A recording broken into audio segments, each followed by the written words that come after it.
దేవునికి స్తోత్రము. అనుదిన దేవుని వాక్య ధ్యానమునకై ఈరోజు 2025 సంవత్సరము నవంబర్ నెల 30వ తారీఖు.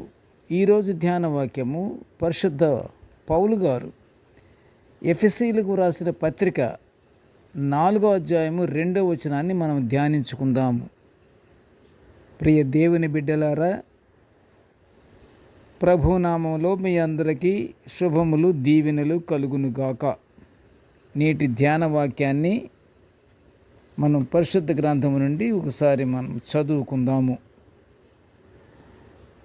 ఎఫెసీయులకు రాసిన పత్రిక 4వ అధ్యాయము 2వ వచనము.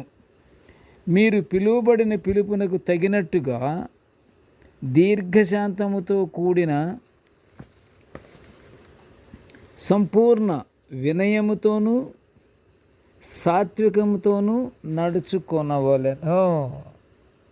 ప్రియ దేవుని బిడ్డలారా, నేటి ధ్యాన వాక్యము దేవుని ఆశీర్వాదము పొందుకోవాలంటే మనుషులు దీర్ఘశాంతము, వినయము, సాత్వికము సంపూర్ణముగా ఉండాలని పౌలు గారు హితబోధ చేస్తున్నాడు. ఆయన చేస్తున్న హితబోధను మనం ఇప్పుడు ధ్యానించుకుంటున్నాము. అంత మాత్రమే కాదు కానీ ప్రియ దేవుని బిడ్డలారా, మనుషులు నిరీక్షణ గలవారై ఉండుటకు దేవుడు ఎంతగానో ఎదురు చూస్తున్నాడు. నిరీక్షణ చాలా అవసరం. ప్రభువుని నమ్ముకున్న వాళ్ళు తప్పకుండా నిరీక్షణలో ఉంటారు. నమ్మకం అన్నమాట. నిరీక్షణతో ఉండటం అంటే నమ్మకము, ఎదురు చూడటము. తప్పకుండా మనము కోరుకుంటున్నటువంటి ఈ యొక్క మనవిని దేవుడు తప్పకుండా ఆలకిస్తాడు, మనకు సహాయం మనకు చేస్తాడు అన్న ఉద్దేశంగా మనం ఎదురు చూడటమే నిరీక్షణ. అలా నిరీక్షణగా ఉండాలని దేవుడు కోరుకుంటున్నాడు. మనము సమాధానమును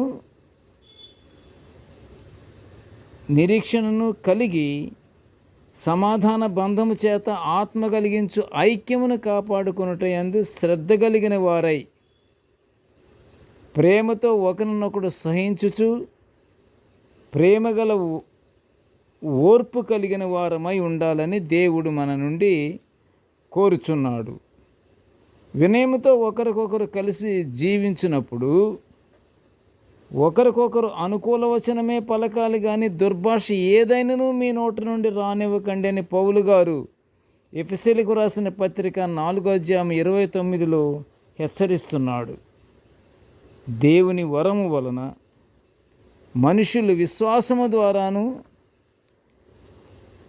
మరియు కృపచేతను రక్షింపబడినట్లు పరిశుద్ధ గ్రంథము సెలవిస్తుంది. ప్రియ దేవుని బిడ్డలారా, మనుషులు ఎల్లప్పుడూ దీర్ఘశాంతము, సంపూర్ణ వినయము, సాత్వికము గలవారై దేవునికి నిత్యము స్తుతి స్తోత్రములు చెల్లించుచు ఆయనకి ఇష్టమైనటువంటి రీతిలో మనము జీవించుచు పరలోక ఆశీర్వాదాలు పొందుకుందాము. ప్రార్థన చేసుకుందాము. కృపగల తండ్రి, ప్రేమగల నాయన, నీకు స్తోత్రములు నాయన. స్తోత్రములు తండ్రి, స్తోత్రములు ప్రభువా. నీ దివ్యమైన వాక్యాలను మేము నిత్యము ధ్యానించుకుంటూ తండ్రి నీ ఆశీర్వాదాలు మేము పొందుకునే భాగ్యాన్ని మాకు అనుగ్రహించమని తండ్రి మేము వేడుకొనుచుంటున్నాం. అయ్యా నేటి ధ్యాన వాక్యాన్ని వినుచున్న ప్రతి బిడ్డను ఆశీర్వదించు తండ్రి. కృపగలనైనా మేము దీర్ఘశాంతము కలిగిన వారమై సంపూర్ణ వినయముతో సాత్వికముతో తండ్రి నీ బిడ్డలుగా మేము జీవించుచు నీ సన్మార్గంలో మేము నడుచుకుంటూ నీ పరలోకాశీర్వాదాలు పొందుకునే భాగ్యాన్ని మాకు అనుగ్రహించమని తండ్రి ఈ మనవులన్నీ యేసయ్య పుణ్యనామమున వినయముగా వేడుకొంచుంటున్నాము తండ్రి. ఆమెన్. దేవుడు మనల్నందరినీ బహుగా దీవించుగాక. Amen, amen, amen.